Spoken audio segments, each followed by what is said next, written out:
আসসালামু আলাইকুম। সংবাদে আপনাদের সবাইকে স্বাগত জানাচ্ছি। আমি ফিরোজ তোহা। শুরুতেই আরবে কেবলস সংবাদ শিরোনাম।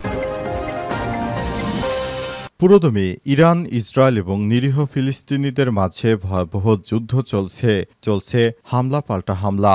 এরই মাঝে আমাদের হাতে এসে পৌঁছেছে এই যুদ্ধের সর্বশেষ গুরুত্বপূর্ণ সবথেকে তাজা আপডেট সংবাদ আপনাদের জানিয়ে দিব।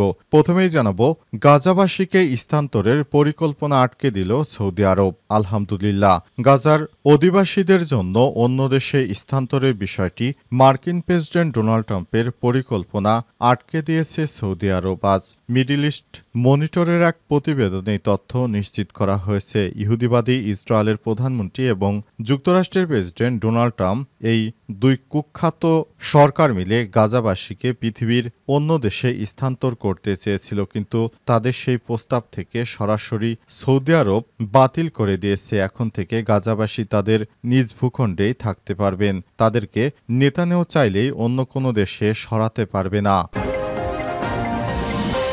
এরপর জানাবো, ইসরায়েলি আগ্রাসনের কঠোর জবাব দেওয়ার হুঁশিয়ারি ইরানের প্রতিরক্ষামন্ত্রী ব্রিগেডিয়ার জেনারেল আজিজ নাসিরাজাদে বলেছে, ইহুদিবাদী ইসরায়েলকে আমরা চরম শিক্ষা দিয়েছি। ভবিষ্যতে তারা যদি ইরানের উপর কোনো ধরনের হামলা চালাতে চায় তাহলে ইহুদিবাদী ইসরায়েলকে আরও ভয়ঙ্করভাবে জবাব দেওয়া হবে। এদিকে ইসরায়েলের সামরিক প্রকল্পে $150 কোটি বিনিয়োগ করছে যুক্তরাষ্ট্র।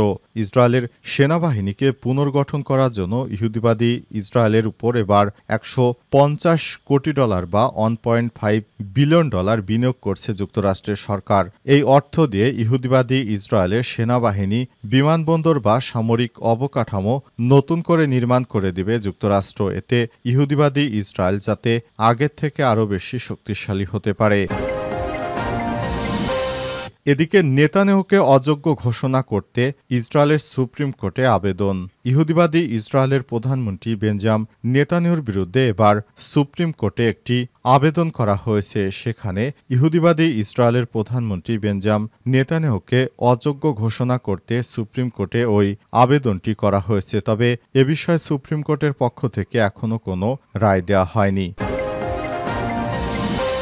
এবং সর্বশেষ জানাবো, এনসিপিকে কেন শাপলা প্রতীক দেওয়া হয়নি কারণ জানালো ব্রিগেডিয়ার জেনারেল নির্বাচন কমিশনার অবসরপ্রাপ্ত আবুল ফজল মোহাম্মদ সানাউল্লাহ। তিনি বলেন, সবকিছু বিবেচনা করে শাপলাকে নির্বাচনী প্রতীক হিসেবে দেয়া হয়নি। আমরা শাপলাকে নির্বাচনী প্রতীক হিসেবে উপযুক্ত মনে করি না। প্রিয় দর্শক, এতক্ষণ শুনছিলেন সংবাদ শিরোনাম, এবারে বিস্তারিত। তবে তার আগে বন্ধুরা, অনুরোধ থাকবে এই সংবাদটিতে একটি লাইক দিন। এই চ্যানেলে আপনি নতুন হয়ে থাকলে আমাদের সংবাদটি দেখতে দেখতে চ্যানেলটি সাবস্ক্রাইব করে রাখুন। কমেন্ট করে বন্ধুরা আপনার মূল্যবান মতামত জানিয়ে দিন আপনি বিশ্বের কোন দেশ থেকে বা বাংলাদেশের কোন স্থান থেকে আমাদের সংবাদটি দেখছেন এবং শুনছেন। আর বন্ধুরা, গাজা যুদ্ধে আপনি যদি নিরীহ ফিলিস্তিনিদের ভালোবেসে থাকেন, কমেন্টে ইয়েস লিখে বিশ্ববাসীকে জানিয়ে দিন। সংবাদটি আপনার সোশ্যাল মিডিয়া ফেসবুকে শেয়ার করে বন্ধুদেরও দেখার সুযোগ করে দিন। এবারে বিস্তারিত। গাজাবাসীকে স্থানান্তরের পরিকল্পনা আটকে দিল সৌদি আরব। গাজার অধিবাসীদের জন্য অন্য দেশে স্থানান্তরের বিষয়ে মার্কিন প্রেসিডেন্ট ডোনাল্ড ট্রাম্পের পরিকল্পনা আটকে দিয়েছে সৌদি আরব। আজ সংবাদ মাধ্যম দ্য মিডল ইস্ট মনিটরের এক প্রতিবেদনে কথা জানানো হয়েছে। হিব্রু ভাষার গণমাধ্যমে বলা হয়েছে, ইহুদিবাদী ইসরায়েলের প্রধানমন্ত্রী বেঞ্জামিন নেতানিয়াহু এবং যুক্তরাষ্ট্রের প্রেসিডেন্ট ডোনাল্ড ট্রাম্প এই দুইজন মিলে পুরো গাজাকে ধ্বংস করার যে পরিকল্পনা করেছে এবং অন্য দেশে গাজাবাসীকে স্থানান্তর করার জন্য যে ধরনের নিকৃষ্ট মনোবাসনা তাদের, সেটি অবশেষে বন্ধ করে দিয়েছে সৌদি আরব। ইসরায়েলি সূত্রের বরাত দিয়ে প্রতিবেদনে বলা হয়েছে, এই ধরনের কর্মকাণ্ড কখনোই সমর্থন করে না সৌদি আরব। সৌদি আরব জানিয়েছে তারা কখনোই ইহুদিবাদী ইসরায়েলের এমন অপকর্মকে সায় দেয় না। ইহুদিবাদী ইসরায়েলিরা নিরীহ ফিলিস্তিনিদেরকে হত্যা করে তারা যে নরপিশাচের মতো কাজ করছে সেটি কোনোভাবেই মেনে নেবে না সৌদি আরব। তাই সৌদি আরবের পক্ষ থেকে বারবার বলা হয়েছে, আমরা কোনো ইহুদিবাদীদের এই ধরনের কোনো মনোবাসনা পূরণ হতে দেব না। সৌদির বাদশাহ তিনি বলেছেন, হুঁশিয়ারি দিয়ে তিনি বলেছেন, আমরা দরকার হলে মুসলিমদের নিয়ে আমরা নতুন জোট গঠন করব, কিন্তু ইহুদিবাদী ইসরায়েলের এই ধরনের অপকর্মের সঙ্গে কখনোই সায় দেবে না সৌদি আরব। সৌদির বাদশাহ ইতিমধ্যেই ইহুদিবাদী ইসরায়েলকে কড়া ভাষায় সতর্ক করেছেন। ইসরায়েলে আগ্রাসনের কঠোর জবাব দেওয়ার হুঁশিয়ারি ইরানের। ইহুদিবাদী ইসরায়েলকে আবারও কঠোর হুঁশিয়ারি দিয়েছে ইরান। ইরান জানিয়েছে, ইহুদিবাদী ইসরায়েলিদেরকে তারা শেষ করে দেবে। যেভাবে ইহুদিবাদী ইসরায়েল গাজাবাসীর উপর নিরীহ ফিলিস্তিনিদের উপর হামলা চালিয়েছে, তাতে করে ইহুদিবাদী ইসরায়েলিদের আর পৃথিবীতে বেঁচে থাকার আর কোনো অধিকার নেই। তাদেরকে এবার শেষ করে দেবে ইরান। ইরানের পক্ষ থেকে বারবার বলা হচ্ছে, ইহুদিবাদীদেরকে আমরা শেষ করে তারপর ছাড়ব। ডোনাল্ড ট্রাম্পের বিরুদ্ধে এবার 10 লক্ষ মার্কিন ডলারের একটি ফান্ড তৈরি করা হয়েছে।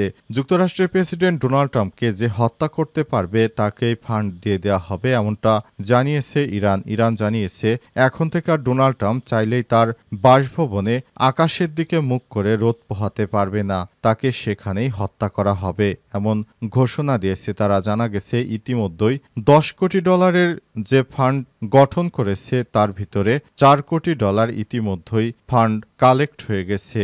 তারা ইহুদিবাদী ইসরায়েলের প্রধানমন্ত্রী বেঞ্জামিন নেতানিয়াহু এবং যুক্তরাষ্ট্রের ইহুদিপন্থী ডোনাল্ড ট্রাম্প সরকারকে টার্গেট করেছে, তাকে হত্যা করেই ছাড়বে, তা না হলে ইহুদিবাদীদের চরম শিক্ষা দেওয়া যাবে না। যুক্তরাষ্ট্রকেও চরম শিক্ষা দেবে ইরান, এমন এক ঘোষণা দিয়েছেন ইরানের সেনা কর্মকর্তা। ইহুদিবাদী ইসরায়েলের এবার থরে কম্পন শুরু হয়ে গেছে, কারণ ইরানের একটি মিসাইল হামলায় ধ্বংস হয়ে যাবে তাদের সমস্ত গুরুত্বপূর্ণ স্থাপনা। ইসরায়েলের সামরিক প্রকল্পে 150 কোটি ডলার বিনিয়োগ করছে মার্কিন যুক্তরাষ্ট্র। ইসরায়েলের বিমান ঘাঁটি, গোলাবারুদ সংরক্ষণাগার সহ বিভিন্ন সামরিক প্রকল্প উন্নত করার জন্য 150 কোটি ডলার বা 1.5 বিলিয়ন ডলার বিনিয়োগ করছে যুক্তরাষ্ট্র। আজ পেস টিভির এক প্রতিবেদনে এই তথ্য নিশ্চিত করা হয়েছে। ওয়াশিংটন নিজেই এই প্রকল্পগুলোর তত্ত্বাবধান করছে। এই উদ্ধৃত উদ্যোগের আওতায় তৈরি হচ্ছে বিমান ঘাঁটি, রানওয়ে, হেলিকপ্টার হ্যাঙ্গার, গোলাবারুদ সংরক্ষণাগার, কমান্ডো সেন্টার এবং ইসরায়েলি সামরিক বাহিনীর সাথে 13 নৌ কমান্ডো ইউনিটের জন্য একটি সদর দপ্তর। বারাক ওবামার প্রেসিডেন্ট থাকাকালে 2016 সালে প্রতিষ্ঠিত 3.8 বিলিয়ন ডলারের বার্ষিক সহায়তা প্যাকেজের অংশ হিসেবে এই প্রকল্প বাস্তবায়ন করা হচ্ছে। প্রতিবেদনে আরও বলা হয়েছে, যুক্তরাষ্ট্রে এই সামরিক সহায়তা ইসরায়েলের সাম্প্রতিককালে নতুন সংযোজিত CH-53কে হেভি লিফট হেলিকপ্টার এবং KC-46 পেগাসাস ট্যাঙ্কার বিমানের অবকাঠামো উন্নয়নে ব্যবহৃত হচ্ছে। এক পর্যায়ে ঠিকাদারকে জানানো হয়েছে 900 মিলিয়ন ডলারের টেন্ডার। ইহুদিবাদী ইসরায়েলকে এই সব সহযোগিতা করছে মার্কিন যুক্তরাষ্ট্র। যুক্তরাষ্ট্রের পক্ষ থেকে ডোনাল্ড ট্রাম্প এমন উদ্যোগ নিয়েছেন। এই উদ্যোগের ফলে ইহুদিবাদী ইসরায়েলের সামরিক সক্ষমতা আগের থেকেও বৃদ্ধি করার জন্য চেষ্টা করছে ডোনাল্ড ট্রাম্প। এনসিপিকে শাপলা প্রতীক না দেওয়ার কারণ জানালো নির্বাচন কমিশন। নির্বাচন কমিশন ব্রিগেডিয়ার জেনারেল অবসরপ্রাপ্ত আবুল ফজল মোহাম্মদ সানাউল্লাহ বলেছেন, সবকিছু বিবেচনা করে শাপলাকে নির্বাচনী প্রতীক হিসেবে তালিকাভুক্ত করেনি নির্বাচন কমিশন। এই হলো ফাইনাল কথা। আজ নির্বাচন ভবনে কমিশন সভা শেষে সাংবাদিকদের সঙ্গে আলাপকালে এসব কথা বলেছেন তিনি। শাপলা প্রতীক চেয়ে এবার দুটো রাজনৈতিক দল নির্বাচন কমিশনের কাছে আবেদন করেছেন জানিয়ে তিনি বলেছেন, নিবন্ধিত রাজনৈতিক দল নাগরিক ঐক্য এবং গত 17 জুন তাদের প্রতীক পরিবর্তনের জন্য আবেদন করেছে, আর গত 22 জুন আবেদন করেছে নিবন্ধন প্রার্থী জাতীয় নাগরিক পার্টি এনসিপি। তিনি আরও বলেছেন, সামনে কোনো নির্বাচনেই ইভিএম ব্যবহার করা হবে না, কারণ রাজনৈতিক ঐক্যমত সংস্কার কমিশনের সুপারিশ কারোর মতেই ইভিএম এর পক্ষে নেই, সুতরাং আর ইভিএম ব্যবহার করা হচ্ছে না। তিনি আরও জানান, সামনের কোনো নির্বাচনেই আমরা ইভিএম ব্যবহার করব না। আমরা শুরুতেই সিদ্ধান্ত নিয়েছিলাম জাতীয় নির্বাচনী ইভিএম এর ব্যবহার করা হবে না। আজকে আমরা